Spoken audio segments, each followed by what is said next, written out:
The cold metal floor was rough under her bare feet.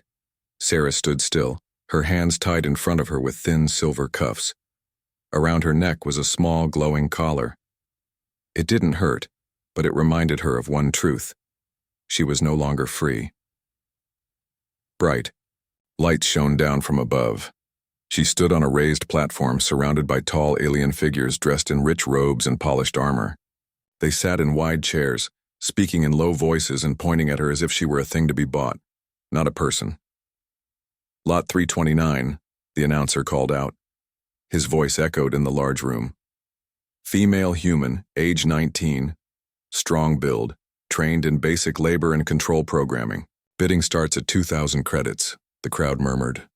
Some looked bored. Others sipped drinks and waited for something more exciting. Sarah stared ahead, her face calm, but her heart full of anger. She had been taken from Earth 3 years ago, captured by slavers who sold humans to alien markets. Since then, she had worked in mines, on ships, and once in a royal garden where they made her sleep on the floor beside the dogs. Now she was here, just another number, just another piece of property. No one raised a hand. She's been difficult, a buyer said. Troublemaker. Humans are too wild, another replied. Pretty eyes, though. Still, no bids came. The announcer frowned.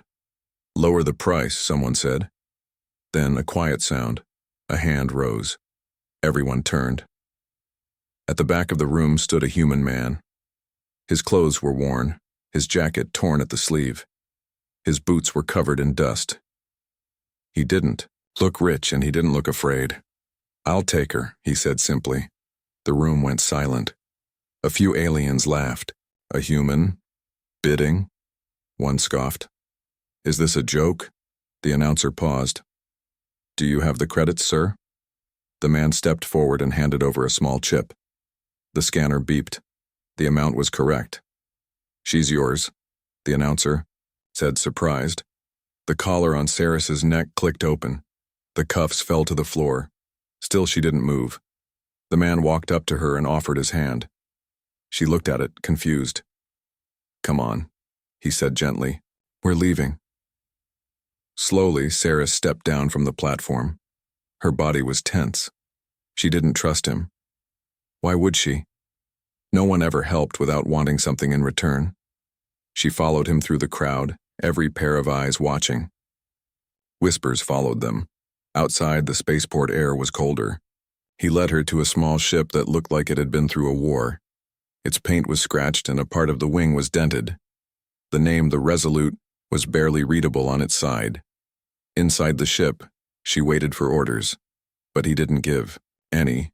Instead, he said, you can sit, or rest, or eat, whatever you need. No one owns you now. She didn't answer. He gave her a clean blanket, some water, and a plate of warm food. Then he left her alone in a small room and closed the door. Not locked, just closed. That night, Sarah sat on the small bed and stared at the wall. Her hands were free. There was no collar around her neck, no commands, no guards. Who was this man, and what did he want? Sarah didn't sleep that first night. Even though the room was quiet, warm, and safe, her body stayed alert. For years, sleep had been dangerous. Someone might shout, hit, or drag her away. Her mind didn't believe she was free, even if her hands were no longer tied. The ship hummed softly, and outside her door the engines whispered like calm waves. Morning came slowly. Light from a small window touched her face. She stood up and looked around. The walls were dull gray, but there was no dirt, no chains, no control panel to shock her into obedience. She stepped out of the room. In the hallway, the man was already awake. He sat at a table looking over some old maps and a glowing screen. His jacket was gone, and now she could see a scar on his shoulder, thin, long, and healed badly. He looked tired but focused. He looked up when he saw her. Morning, he said. Did you sleep? She nodded slowly, unsure. I'm Elias Rain, he said, offering a hand. But you can just call me Rain if you like. She didn't shake his hand. She just asked, why did you buy me? He leaned back in the chair. To set you free? No one buys a slave to set them free, she said. Rain gave a small, sad smile. Maybe not, but I'm not like most people. She narrowed her eyes. Then what are you? He thought for a moment. A human. Like you. A little older. A little more broken. I used to be a commander in the Human Coalition fleet. Her eyes widened. She had heard of the Coalition, Earth's army in the stars. They once fought to protect humans across galaxies, but many people said they gave up when the war against the Zadran Dominion became too hard. I left the fleet, Rain continued, not because I was weak, because I saw things I couldn't accept. Good people being taken, sold, forgotten. I couldn't be part of that. So now what? She asked. You go around buying slaves? No. I go around freeing them. He said, I can't fight the whole galaxy, but I can help a few at a time. You're not the first I've rescued. She looked away, unsure whether to believe him. I don't want anything from you, Saris, he said gently. You're not my worker, soldier, or servant.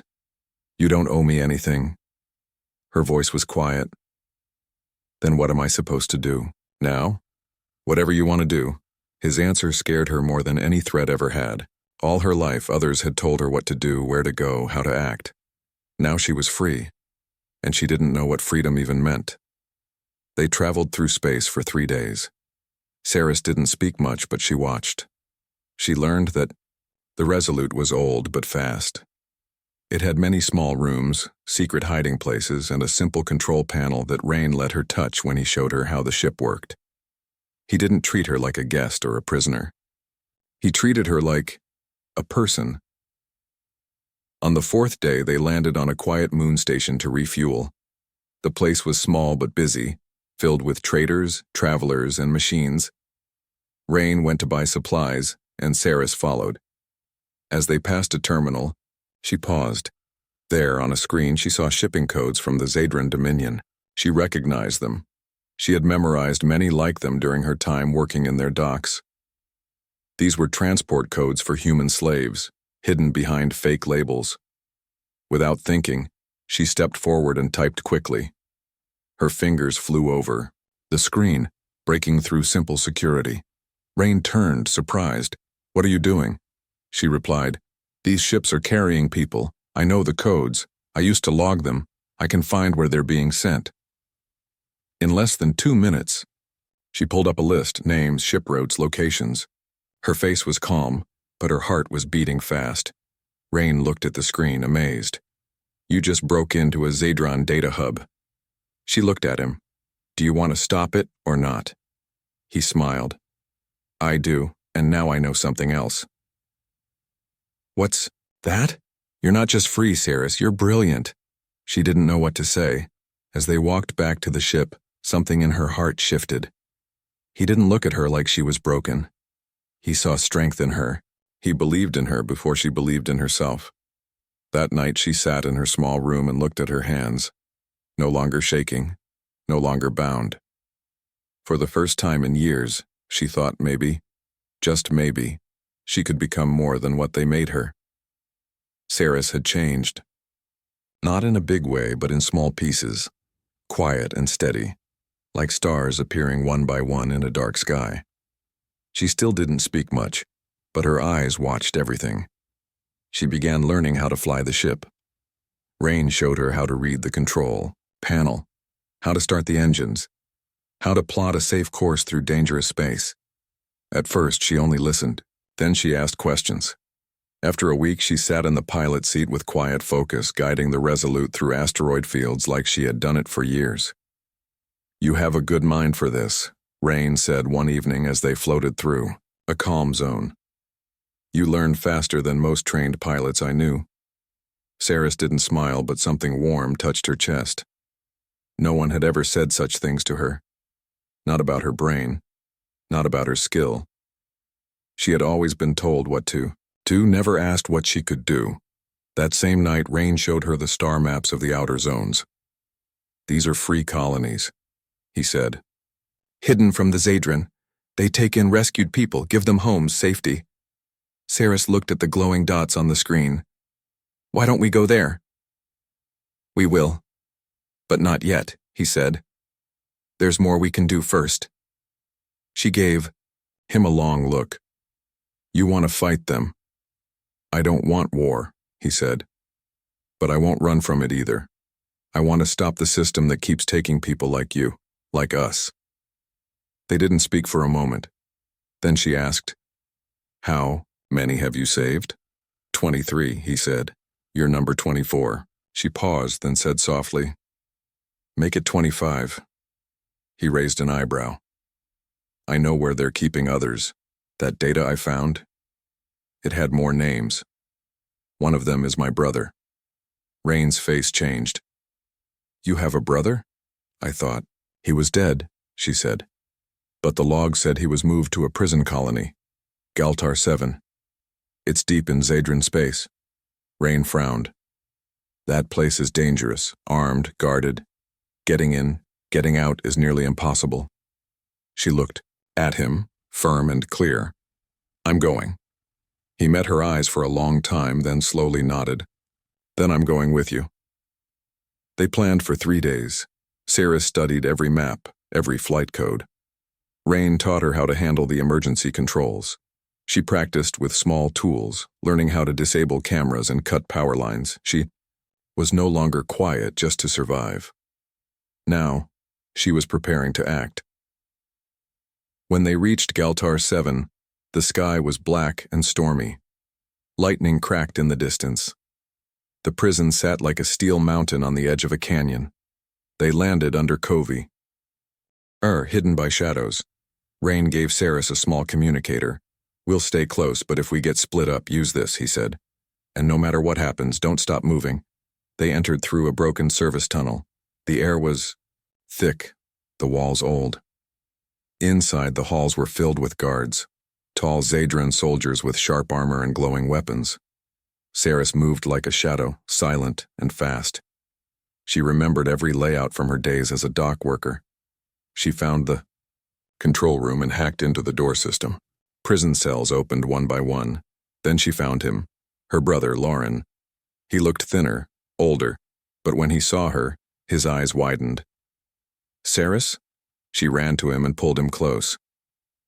I'm here. We're going home. Rain appeared beside them. We've got guards coming. They ran, the hall filled with alarm lights. Zadran troops fired. Rain took a hit in the shoulder, falling hard. Saris dragged him behind cover. No, she said. Not now. Not like this. I'll cover you, he gasped. Take your brother. Go. But she refused. She lifted him up, arm over her shoulder, and kept going. Her brother helped on the other side. Together they reached the ship. The engines roared to life. Saris flew the Resolute out of the storm past enemy ships through heavy fire and into open space. When they were safe, she checked Rain's wound. It was deep, but not deadly. You saved me, he said. With a weak smile, she looked at him, her voice soft but firm. You saved me first, and for the first time she smiled too. Rain was unconscious for 2 days. Saris watched over him in the med bay, her brother Lauren resting nearby. The ship moved on autopilot through a safe travel route. She had programmed it herself, checking every star path twice. She didn't need Rain's help anymore, she had learned enough, but she still wanted him to wake up. She cleaned his wound, changed the bandages, and gave him medicine. His face was pale, his breath shallow. Still, he looked peaceful. Even in pain, he didn't seem afraid. He risked everything for you, Lauren said from the other bed. For us, Saris answered. Lauren looked at his sister, surprised at how much she had changed. She stood taller now, moved with purpose. She wasn't just surviving anymore, she was leading. You trust him? Lauren asked. Saris nodded. More than anyone I've ever known. Finally, on the 3rd day, Rain opened his eyes. Saris was beside him in seconds. You made it, he whispered. You didn't make it easy, she replied with a small smile. He laughed, though it hurt. That escape was wild. She nodded. I flew us out, I even handled the weapons. Rain looked at her with pride. I never doubted you. He tried to sit up, but she gently pushed him back. Rest, we're safe. For a while there was silence. Then Rain asked, How's your brother? Stronger than he looks, Sarah said. He's already walking. I'm glad, Rain said. You brought him back. That matters. She hesitated, then said, We need to do more. He looked at her. More? Freeing a few people isn't enough. There are thousands still, locked up. We have to find them, help them, give them hope. Rain studied her face. The fire in her eyes was bright now, no longer hidden.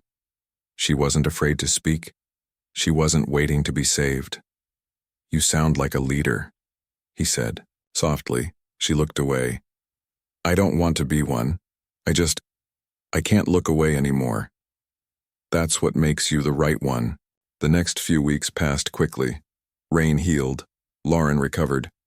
Saris took full control of the Resolute, not just as a pilot, but as a planner and decision-maker. She contacted other rescued humans Rain had once helped. Some were now hiding in small colonies. Others were building safe places far from Zadran space. Word spread. A girl who once wore chains was now flying a ship. A human who was once called Lot 329 was freeing others. People began calling her the Firebrand. At first, Saris didn't like the name, but Rain said, They need someone to believe in. They see strength in you. Don't be afraid of that. One day, they received a message from a nearby mining colony, Zarvon Outpost. A group of human workers there was planning to escape. They needed help. Trap? Rain asked, reading the message with care. Maybe, Saris replied. But if it's real, we can't ignore it. They changed course and flew through a storm belt to avoid detection. When they arrived, the outpost looked quiet. Too quiet. Rain and Saris landed on the dark side of the moon and entered through a broken service tunnel, just like they had at Galtar 7. This time, Saris led the way. Inside, they found a small group of humans, tired, scared, and hiding in the lower levels. One of them, a young woman named Freya, explained everything. The guards left 3 days ago, Freya said. They moved most of the prisoners off-world. Only a few of us escaped before the transport. Do you know where they were taken? Saris asked. Yes, a transport station called Krython Hold. Rain tensed. That's a fortress. Hundreds of guards. Saris didn't blink. Then we'll need a bigger plan. Back on the ship, Saris gathered every name, every location, every bit of data. She contacted the people she had helped, now scattered across space. Many of them answered. Many said yes. Within a week, 3 other ships joined them in deep space. They weren't strong. They weren't trained soldiers. But they had something powerful. Purpose. Saris stood in front of the small group inside the Resolute's cargo bay. She didn't give a long speech. She didn't talk like a queen. She spoke like someone who had lived in chains and chose to rise. They called us property, she said. They treated us like tools, but we are not weak. We are not forgotten. We are alive. And now we fight back, not for revenge, but for freedom. Every head nodded. Every heart burned with hope. Rain stood beside her. He didn't speak. He didn't need to. His eyes told the truth. He believed in her more than anything in the galaxy. The fleet was small, just 4 ships, but it felt like the beginning of something big. Sarah stood in the command room of the Resolute, looking at the star map. Red markers showed Zadran stations, blue dots showed the paths of cargo ships, and right in the middle was Krython Hold, the station where hundreds of humans were being kept like prisoners, waiting to be sold again. We can't attack it directly, Rain said, pointing at the defense systems. Too many guns, too many guards. Saris nodded. We don't attack head-on. We sneak in. She turned to the others. We make them believe we're nothing, just another group of old ships passing by. And then? Freya asked. Then we cut the power, open the cells, and fly everyone out before they know what happened. It was a crazy plan, Risky, but no one said no. They believed in her. The journey to Krython Hold took 4 days. The ships stayed far apart, using silent signals to communicate. Rain flew close to Saris the entire time, watching over her, not to lead her but to support her. "You're doing well," he said one night as they floated in the black silence of space. "I'm scared," Saris admitted. "That means you care," he replied. "That's strength, not weakness." She looked at him. "What if I fail?" Rain smiled gently. "Then we fall together. But if you win, everything changes." On the 5th day, they arrived. Krython Hold looked like a giant metal claw gripping an asteroid. Yellow lights blinked on its walls. Patrol ships circled it slowly. Saris dressed like a trader and flew close, pretending to carry food cargo. She used the same codes she had stolen weeks ago, codes from the Zadran system. The guards let her pass. Once inside, she moved fast. She had memorized the layout. Her fingers flew across control panels. She cut the power in 3 sectors, just enough to cause confusion. Rain and Freya entered through a side gate, dressed as workers. They used the blackout to slip past the guards and find the prison level. When the doors opened, Saris stood in front of the humans locked inside. Some were children, some were old. All of them looked hopeless.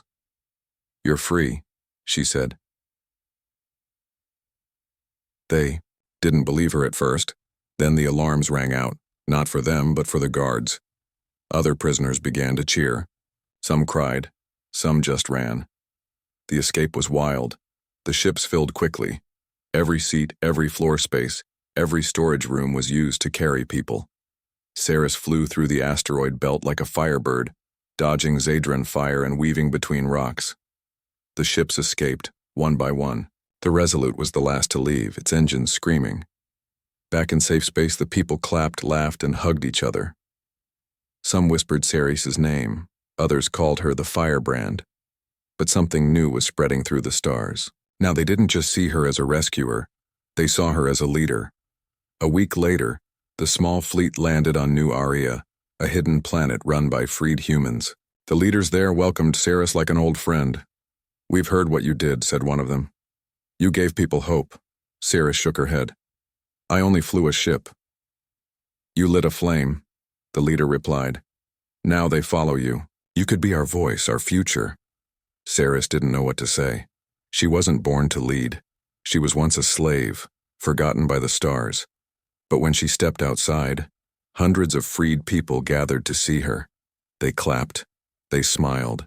They called her Queen of the Freeborn, not because she wore a crown, not because she demanded it, but because she gave them something no one else had ever given, a reason to believe again. That night, Rain sat beside her under the open sky. "You didn't choose this," he said, "but maybe this chose you." "I'm not a queen," she whispered. He looked at her kindly. "No, you're something more. You rose from nothing, and now they rise with you." She looked up at the stars. For the first time, they didn't look cold or far away. They looked like a future. The name Saris Firebrand spread like a fire across the stars. Small colonies whispered it with hope. Zadran leaders spoke it with fear. A human girl, once sold as property, had become the voice of the forgotten. She had freed hundreds and united rebels who had never dared to fight back. But Saris knew the Zadran would not stay quiet for long. And she was right. A week after the rescue from Krython Hold, one of their safe outposts was destroyed. No warning. No survivors. Just silence and smoke. Then a message came, direct and cruel. It showed Saris's face on a large screen. Behind her was a steel wall with Zadran symbols. A cold voice spoke. "The Firebrand has been caught. Her lies end today." It was fake, but it was bait. Rain turned off the screen, his jaw tight. "They want us to come for her." "They want a war," Freya said. Saris stood in the room with them, watching quietly. "Then we give them one." She had allowed the message to go out. It was all part of her plan. She had sent her real location to a Zadran officer she once worked under, knowing he'd report it. She wanted them to come. She needed to draw them out. The enemy gathered at Kalis Prime, a large planet where the Zadran had their command base. Saris was already there, not trapped. Waiting. Inside the fortress, Saris stood alone in a prison cell. Her wrists were unchained, her eyes steady. She had let herself be taken so she could open the doors from within. She wore no armor, no crown, just the calm strength of someone who had lost everything and still rose again. The Zadran commander entered. "You are finished," he said with a smirk. "Your people will run. Your cause will burn." Saris met his eyes. "You don't know my people," he laughed. "They are weak, dirty, lost." "No," she said, stepping forward. "They are stronger than you'll ever be. Because we remember what you forgot." "What's that?" "That we were never yours." Then the lights went out. All across the base, systems failed. Doors unlocked. Prisoners ran. The signal Saris had planted in her bracelet had worked. Outside the base, Rain led the charge. He flew the Resolute straight into enemy fire, guiding the freeborn fleet through the storm. Laser beams lit up the sky. Small ships danced between, the large cruisers like fireflies in the dark. "Protect the dropships," Rain shouted. "We get our people in and get them out." Freya's voice came over the radio. "Saris is still inside." "I know," he said, "and I'm going to get her." Inside the fortress, Saris moved fast. She opened doors, freed slaves, and led them through the side tunnels. Some were too weak to run, so she helped them walk. Others picked up weapons and followed her, ready to fight. As they reached the exit, a blast shook the walls. Dust filled the air. Then Saris saw him, Rain, standing at the door with smoke behind him. "You're late," she said. "You're early," he replied. They smiled for only a second. Then the shooting started again. They ran side by side, covering each other. They fought not for revenge, but for the right to live free. When they reached the main hall, the Zadran commander stood there with guards.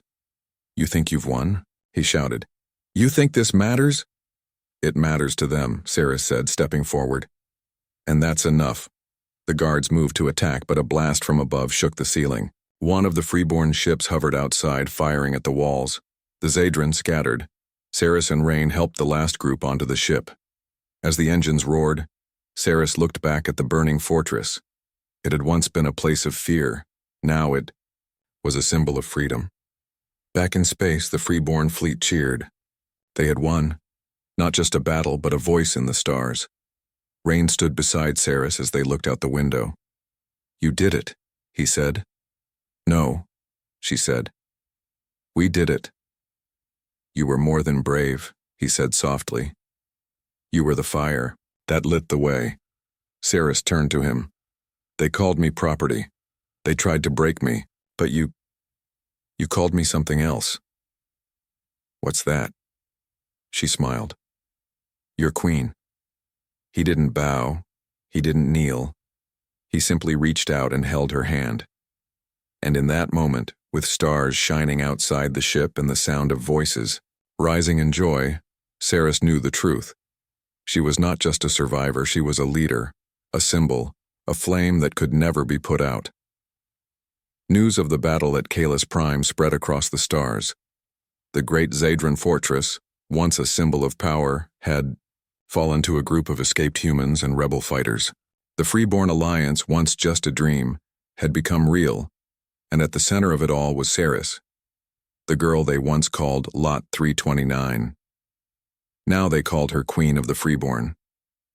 The fleet returned to New Aria, where thousands waited. The people lined the landing docks, waving banners, holding hands, and cheering. Children wore cloth crowns. Old workers cried. Survivors held torches to light the sky. As the Resolute landed, Saris looked out the window. "All this," she whispered, "because we didn't give up." Rain stood beside her, quiet and proud. "Because you didn't." She looked at him. "I didn't do it alone." He smiled. "That's what made you worthy to lead." A large platform had been built in the center of the city. Leaders from across the stars stood waiting. Humans from the colonies, former slaves, old soldiers. and those who had hidden for years in silence. They asked Ceres to speak. She stepped up with no crown on her head, no jewels, no throne. She wore simple clothes, boots, a jacket, a small badge over her heart. The crowd went silent. "I was once a number," she began. "A tool, a thing to be sold. They gave me food when they wanted, took it away when I spoke. They said I was nothing." She looked across the crowd. "But I remembered something no collar could erase. I was human, and humans don't break." A cheer rose from the front lines. "I was not alone," she continued. "Many of you lived the same pain. But now we rise, not as slaves, not as soldiers, but as freeborn people." She paused, voice calm but strong. "We don't want revenge. We want peace. We want to live without chains, without fear, without someone deciding our worth." She looked up at the stars. "They burned our homes. Now we light up the sky. They locked us away. Now we fly." The crowd shouted together, loud, full of hope.